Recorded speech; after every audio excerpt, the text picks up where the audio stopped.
All right, well, let's get started. So my name is Reg Waddell. I'm an account manager on the education team. I'll be moderating this session, and today we are here to hear two presentations about location intelligence enriching business education. So our first presenter that we're going to hear today from is Perry Beaumont. Perry is a distinguished professor and the head of data science from Columbia University.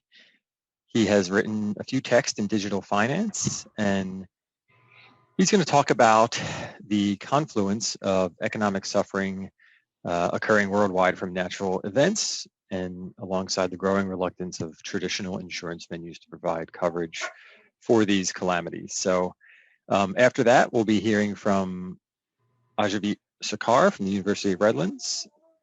He is a professor in business analytics at University of Redlands Business School, and his research interests include the utilization of impacts in digital technologies in business society.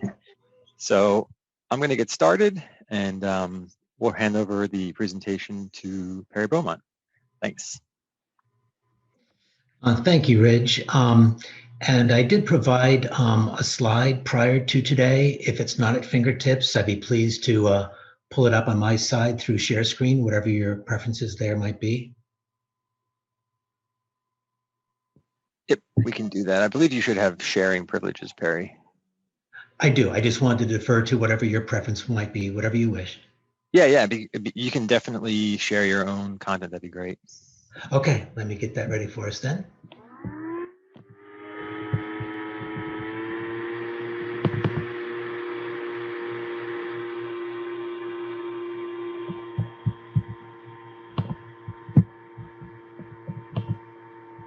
How did my gardener get over to your house? He usually shows up right when I'm starting a presentation.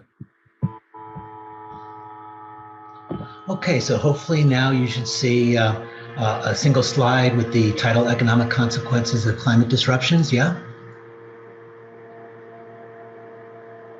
Good? Okay, awesome. Well, first of all, a huge thank you to yourself, Ridge, and to Esri for sponsoring this forum. What a wonderful opportunity to share ideas of things that are going on in academia and showing the intersection of insights there with practical applications and the use of the phenomenal resources that are available through Esri software and analytics. And really pleased to be with everyone today to share these ideas and to be a part of this program. Thank you so much. So the title here is Economic Consequences of Climate Disruptions that can be addressed with insights of machine learning and geospatial analytics. And the really crux of this whole effort and interest stems from a study that was conducted by Aon Insurance for all of last year, all of 2020, when they identified a 171 billion, that's B as in boy, a $171 billion gap between economic losses that were incurred from natural disasters and those losses that were insured. So there is a $171 billion insurance opportunity for coverages that are not being provided by the insurance industry relating to climate disruption events. And by climate disruption events, we primarily mean natural disasters in the way of things like hurricanes, tornadoes, hailstorms, and what have you. So we thought this was a very interesting problem to try to think about and to try to solve. How do we build a bridge across this $171 billion gap with so much at risk with respect to weather events and the like, which seem to be more frequent and are more frequent relating to climate change, and providing a practical solution so that folks who are especially hard hit by these events can have some monetary relief when they occur. And when we began our journey into this, we began by thinking about and having extensive conversations with folks about why is it that the insurance industry is reluctant to provide innovative solutions for these kind of an events, or to put the question a slightly different way, why is there a reluctance on the part of end users, consumers, businesses, or what have you, to purchase coverage for these kind of events? And the answer to both of those questions seem to be related to the cost, the economics, that because of the greater frequency in many instances of these events and the greater severity in many cases of these events, the cost for coverage was simply becoming prohibitive. So from the provider side, on the supply side, the price would simply need to be too great to have a comfort level with providing coverage if the price were any lower. And on the demand side, consumers understandably being very reluctant to pay such high premiums for coverage in the event of adverse events. So we thought about tackling this issue to try to address head-on each of these respective concerns being cited. And we came up with a novel solution, we believe, that is really quite effective for the industry and rather novel to our understanding from industry veterans in terms of how we approach this. And the way we approached it was to say, let's really focus on tail events pertaining to these particular adverse situations. So just to take one example, tornadoes. There are various categories of tornadoes. The scale ranges from 0 to 5, 5 being the most severe. And when you begin to classify natural disasters by severity, some very interesting things begin to emerge on that basis. So, for example, on the upper right-hand portion of this slide, you'll see some orange and blue colored bars pertaining to the Vegeta scale, which is the scale used for tornadoes, and looking at the frequency, in this case, of a level 5, which is the most extreme severity of tornado occurrences, going back to 1950 up to present day, even though the chart indicates up to 2018. The reason for that is because there have not been any E5 level tornadoes since that time. And we show side by side a theoretical Pareto distribution in orange relative to the actual distribution of level 5 tornadoes experienced from 1950 to the present. And as we can see, there is a remarkable consistency that exists there.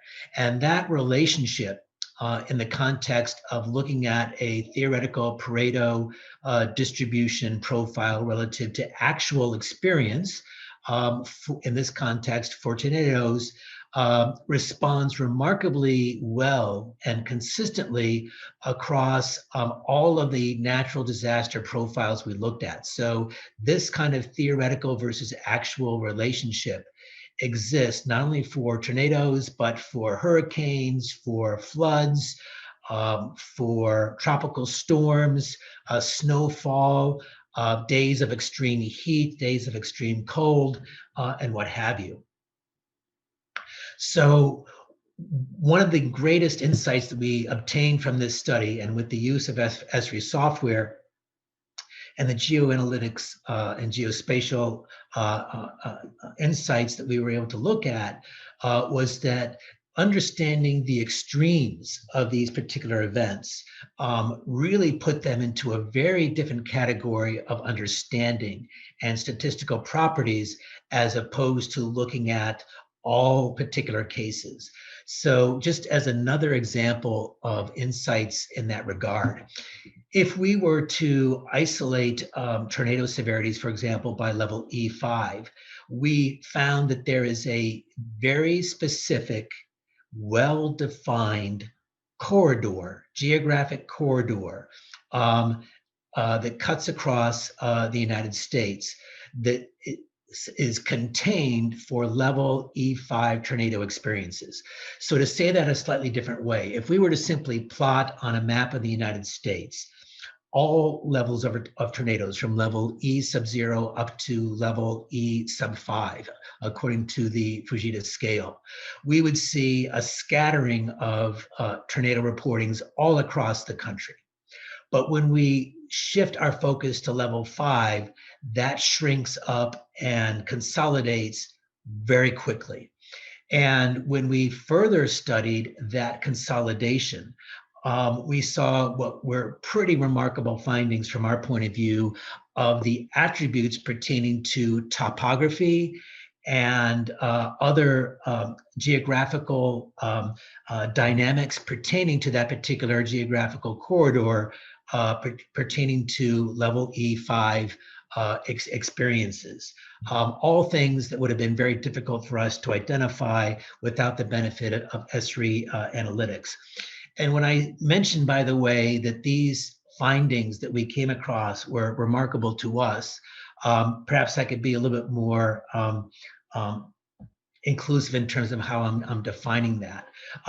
For example, we have been to date unable, despite a variety of searches through the academic and practitioner literature, to find any reference to the findings that we were able to uncover with our particular methodology and analysis.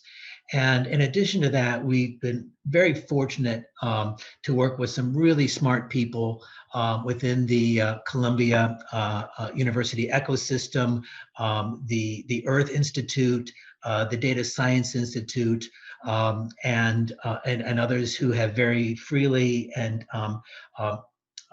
generously given of their time and experience and insights and ideas, essentially collaborating what we believe we had identified as being pretty unique insights with regards to all of these.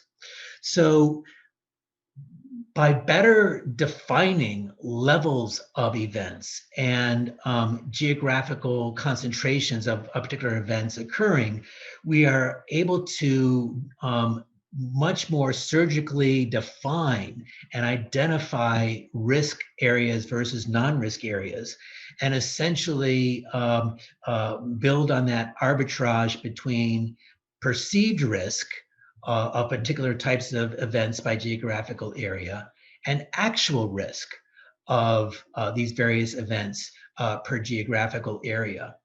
And in conducting a variety of Monte Carlo simulations where we're looking at thousands of scenarios based on a variety of objective functions, such as the loss ratio that's typically used within the insurance industry and what have you, have been able to identify consistently profitable strategies based on actual severities of events historically, with some margin of adjustment for what things might look like prospectively, and with what we have been informed by the industry as being very attractive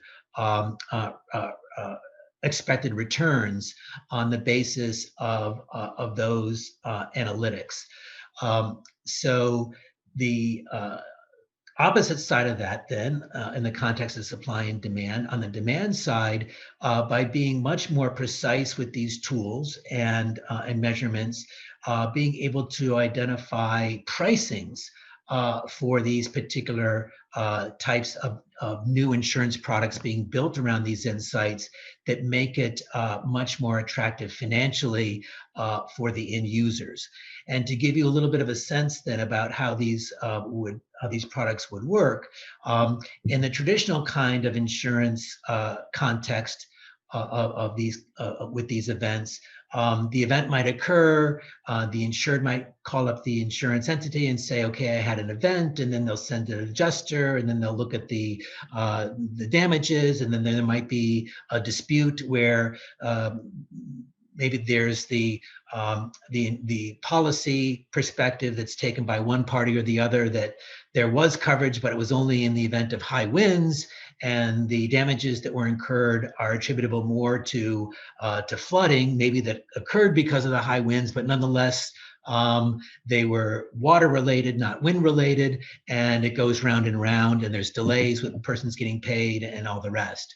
With this particular methodology, what we have built is this idea of ensuring whether or not the event happened. And if the event happened, then the insured gets a check, period. So what do we do to identify whether the event happened? Well, as indicated on the left side of the slide that's been prepared here, there are a variety of federal agencies who make it their business to define what kind of events occurred and where, down to a county level, down to, in some cases, a zip code level, what have you. These are provided by entities such as NOAA. NASA as well has some very interesting satellite technology. The graphic on the right-hand side of the slide here is the benefit of some analysis we've been able to do with the Mississippi Delta area, with the benefit of free access to open source satellite imagery provided by NASA in particular. And the idea is that if the event occurred within the geographic area where the insured is located, and that is reported as being an event consistent with a particular level of severity as objectively and independently reported by one of these federal agencies, then the insured gets a check, period. There's no adjuster, there's no blackout period, there's no exceptions. If it occurred, then there's a payment. In some instances, the way the policy, a hypothetical policy might be structured is that if a particular event occurs X number of times within a certain time frame, that would generate a payment.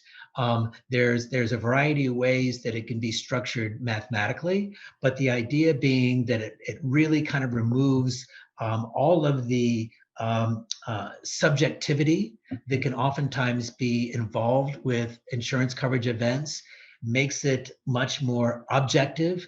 Either it was independently reported by a disinterested agency as having occurred or not. And if it has occurred, or if it occurred within the required frequency or severity over the designated span of time, as indicated by the policy, then a payment is made. And it's really quite that straightforward. So we're very excited about sharing these insights and findings with others who would have an interest in learning more about it. It's certainly been a great deal of interest and fun, frankly, to work on something that's leading edge like this, that tries to solve problems between business and the theory and the science. And again, very, very pleased to have had the opportunity to share some of this with you today. So with that, Ridge, I think that covers what I had hoped to say, and pleased to turn it back over to you. Thank you again. Thank you, Perry. Yeah, that was interesting and a great learning experience for your students, I'm sure. I had a quick question for you. Being that these students are coming in with what I assume is no fundamental kind of or introductory level GIS knowledge, how are you exposing them to the technology first? Are you bringing them through ArcGIS Online and then going into a desktop application like Pro, or is everything done predominantly in ArcGIS Online and Business Analyst? Great question, and thank you for asking that. So the course at the moment where I'm using this is a finance course, not so much a GIS course. So on that basis, it's more about trying to get them to think about finance considerations and problem solving with data than trying to take a GIS-centric approach. So on that basis, there is a lot that is already preset for them. So they'll go into, so it's basically the span, this particular module that's been carved out of this research from the student perspective has basically been distilled into a 1-week homework assignment. where they're able to get a free, and thank you for providing this, a free student account. And typically the homework cadence is about 1 week from the date the assignment is made until it's due. So plenty of time with the free account trial that GIS provides to students to have it be completed, and where they have a template that is pre-populated with data and a lot of things where they will simply click through various things that have been set up for them already. But the idea being that they're still clicking through it, they're still getting hands-on, and they're still being made to think about what they're looking at and what implications of things might be. So they might see a lot of what I shared on the slide, but without the benefit of the commentary that I provided to round out what's going on, because they will be asked to think about what's going on and to come up with their own hypotheses, which they can then interactively test and experiment with in the module that's provided to them, and it's handled more in that way. But having said that, it certainly would be really cool to one day be able to maybe be involved with a more GIS-centric course offering and have them do more from start to finish. Great, yeah, thank you. It's a novel way to bring the data to them as well and make it so it's, you know, a bit of streamlined, easier to understand. So, and I noticed that there are a couple of questions in chat. I don't know if you wanted to handle that at the very end or however you wanted to proceed. yeah, I mean, we have a little bit of time, so I'm okay with actually allowing, like, you know, 5 minutes of Q&A for the audience and you, Perry. So if there's anyone in the audience that has questions, we can take 5 minutes, just because, again, we have one of our presenters wasn't able to make it, so we have a little bit of flexibility here. So we can just allow anyone in the audience to ask Perry a question. Feel free to unmute yourself and do so. I noticed in the chat there's one question from Laura, which is an excellent question. She says, even though an event occurred, damage to a building will be varied based on the type of construction, building type. I would add year that it was built, etc. So wouldn't there still need to be a need to verify the depth of the damage? Great question. And the answer is no. And the reason is simply that when the insured purchases a level of insurance coverage, they simply decide how much coverage they want at the time that they purchase the policy. So if they want to have a $1 million coverage on the possibility of an event occurring where the building is located, then the premium cost is taken from that desired level of coverage, and that's their premium, period. And if the event occurs, then they get the $1 million check. If they want to base it on $100,000 of damage coverage, then we back into the premium amount for that. And again, if the event occurs, then they get a check for $100,000. So there's no need for verifying depth of damage, which is one of the, again, the nicer things about this, in that it really removes the subjectivity of the need for appraisers or what have you. If there was coverage and the event occurs, then a payment is provided based on what was established for the desired coverage at the time of purchase. James says, I like it. Wouldn't it be great if you got a check every time a car crashed in your neighborhood? Yes, that would be nice. And this could certainly be built around that. Laura asks, but would the insurance company like it? Well, again, we've each model that we've have built, whether it's around tornadoes, earthquakes, or what have you, has been Monte Carlo tested for thousands of scenarios on the basis of mapping the pricing to likelihood of event based on the severity of the particular weather event that we have all kinds of data on. There's a wonderful quote at NOAA at their splash page of their website, where they talk about how they get data from satellites, from local weather stations, from atmospheric balloons, and they go on. And they say one of the biggest challenges of having access to all this data is processing it. And I think they hit the nail on the head in terms of exactly what we're doing. We are able to use the tools that are available today through Esri and others to take enormous amounts of all kinds of different information and use the benefit of AI and machine learning to really hone in on the things that are especially of interest and of value to problem solving, and to work out solutions that end up being economically viable and attractive for both the insured and for the insurance provider, the insurance companies, for example. Anyway, if there's any other questions, please to take them. If not, again, really, really pleased to be a part of this, and thank you. Yeah, thank you, Perry. And it looks like we just had, oh, no, that was thank you as well. So, all right, so let's move on. We're gonna now hand over the reins to Avijit Sakar from University of Redlands, and he's going to talk about pathways for spatial business transformation and lessons from a business school perspective. So thank you, Avijit. Thank you, Rich. I hope you can hear me okay, and good morning, everybody. Let me close my Outlook here before it gets too disruptive. And I'll share my screen in just one moment.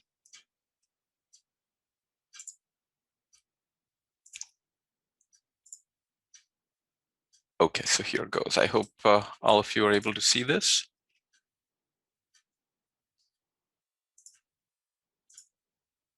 All right, I take that as a yes then.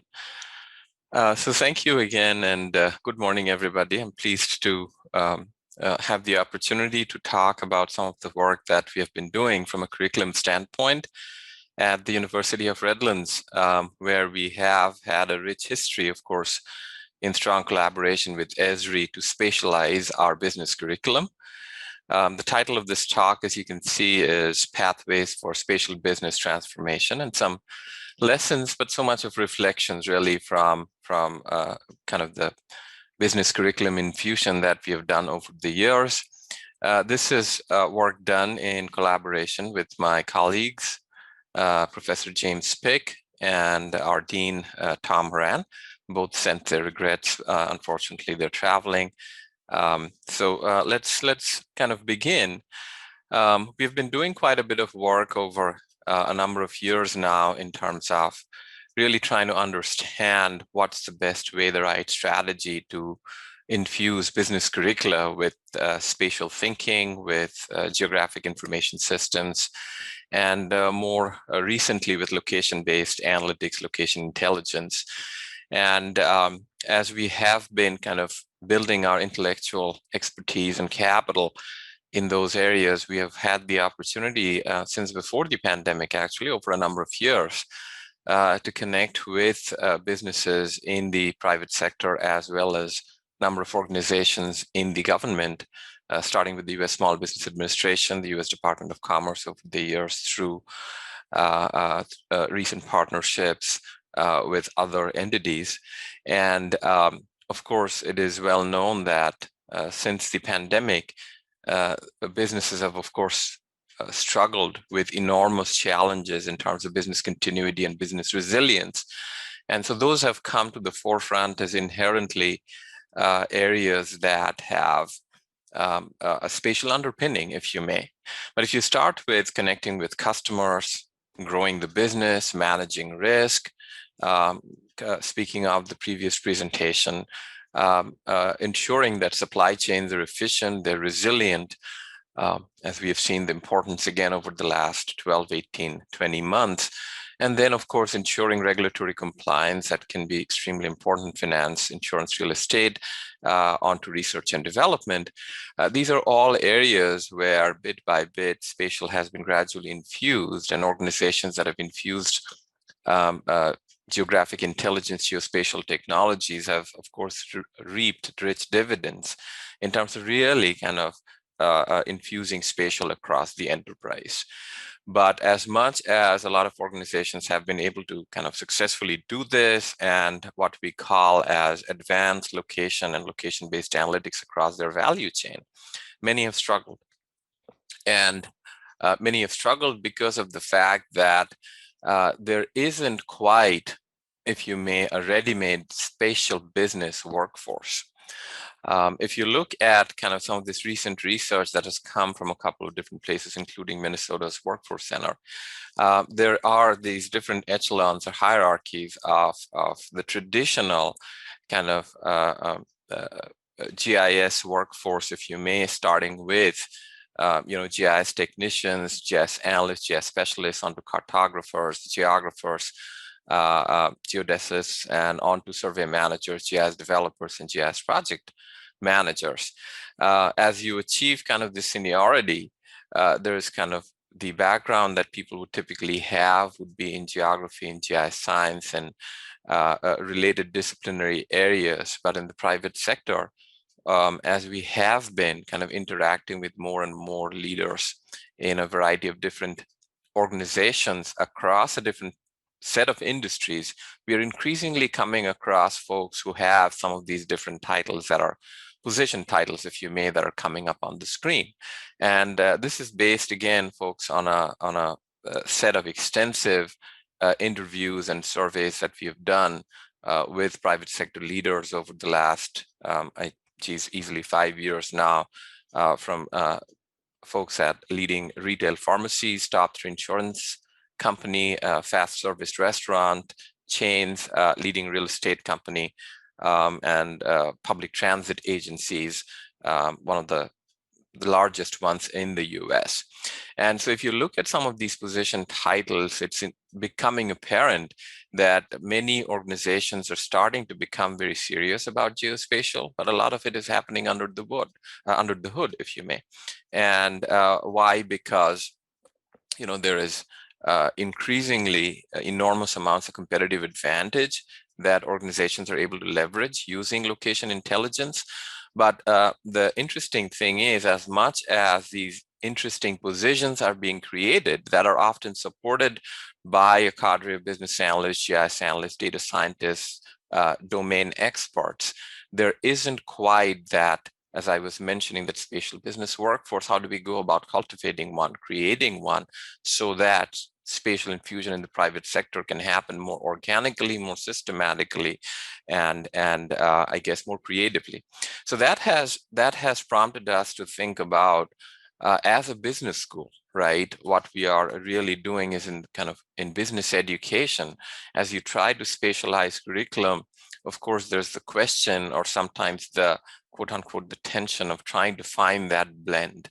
And the blend is something that's a theme throughout the talk between business and spatial knowledge.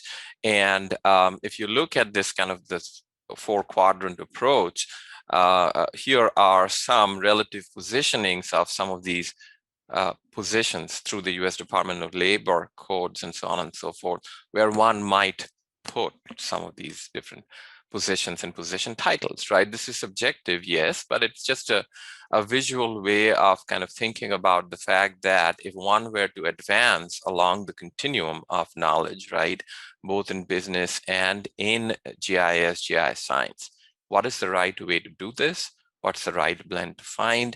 And how does, if one, or as an organization, one thinks about professional development, right? A lot of companies are thinking along these lines in terms of employee retention, preventing turnover, and trying to advance employees. How do they go about doing that? Providing them the right educational opportunities along with incentives to professionally develop oneself.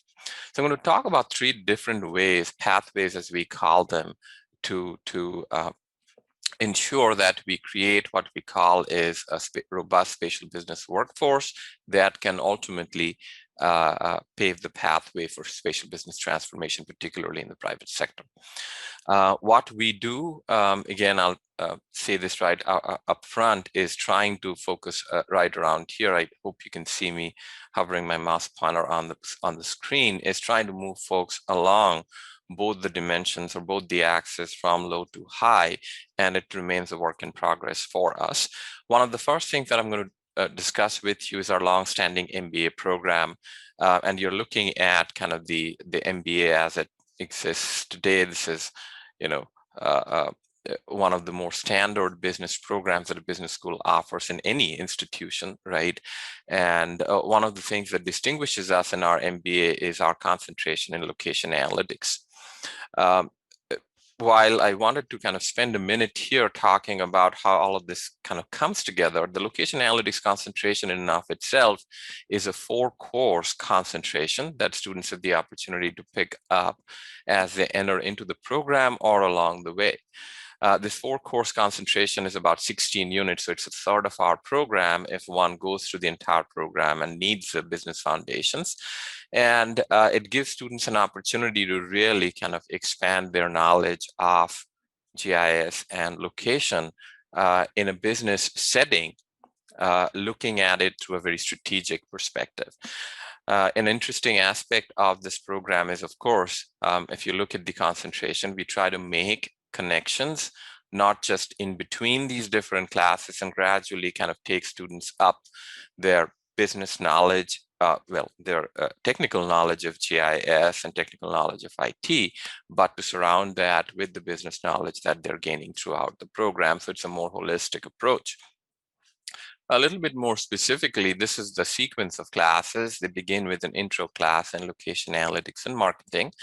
And the objective really is at the outset for us to talk about location as a value proposition in the enterprise, right? So this is happening across the value chain. And some of this is borrowed from ideas from Michael Porter and the enormous strategy and the value chain work that Porter and this institute have done over at Harvard. Students move on to understanding kind of the role of spatial in terms of customers, markets, and competitions for marketing solutions in the organization. And from that point on, they move on to understanding spatial linkages in global business environments. That can be particularly interesting and important, timely, if you think about resilience of global supply chains. Then they move on and talk about location within the context of big data. We are talking a lot more about spatial analytics, right? Spatial being infused so that it can provide context-specific, location-specific intelligence that can inform decisions and actions, right?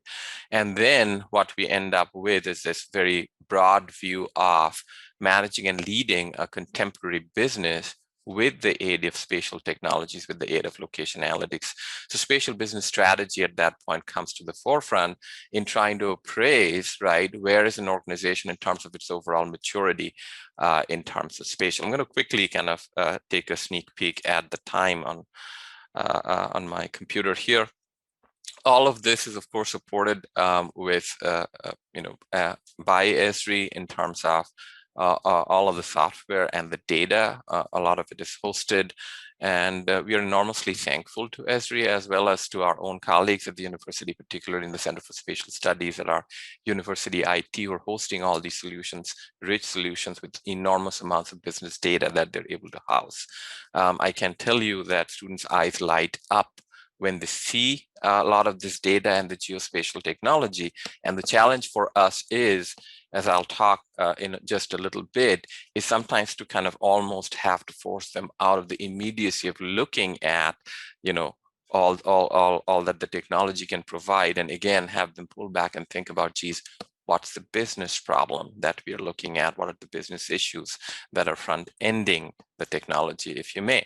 The second part of our pathways, we recognize, of course, not everybody has the time or the means to perhaps invest in an MBA right at this moment or at any given moment. So we have created this graduate certificate in business location analytics that is launching this fall as possibly a pathway to the MBA.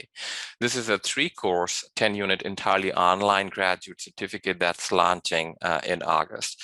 And the audience here is mid to senior level managers and technical analysts, as you can see, who are aspiring to take on those leadership roles, right?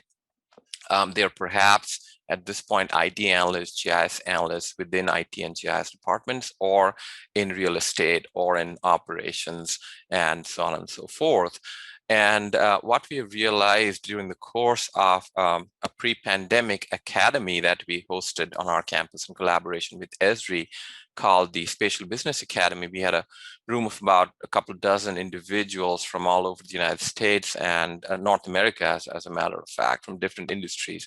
And there's clearly a dearth of this type of professionals who can not only speak the language of the business, but really understand what's possible, the realm of possibility with location intelligence or GIS as a technology. Another part of the audience, of course, are senior executives, senior leaders from a variety of different sectors who really want to kind of understand what's possible, right? The art of the possible with the technology, but then they're going to delegate, okay, this is possible. These are the business problems, go run with it.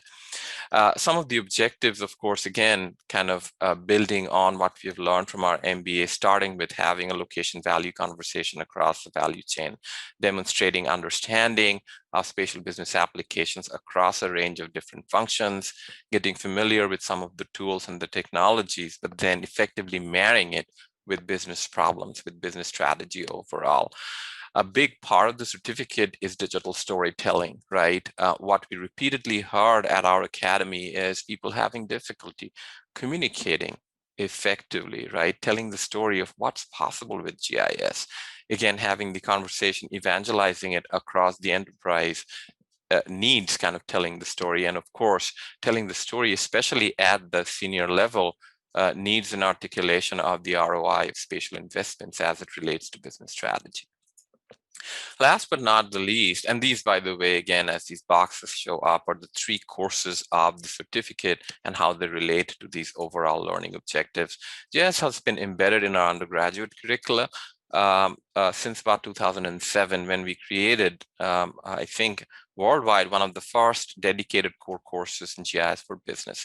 It's a 4-unit course out of like a 60-unit program overall. And again, this is again giving a gentle introduction to GIS for business. We've had almost 12 to 1,500 graduates since 2007 who have gone through this course, and many of them have subsequently kind of enrolled in the MBA's location analytics concentration. There's too much detail over here on the other side, talking about spatial data within the overall context of data, right?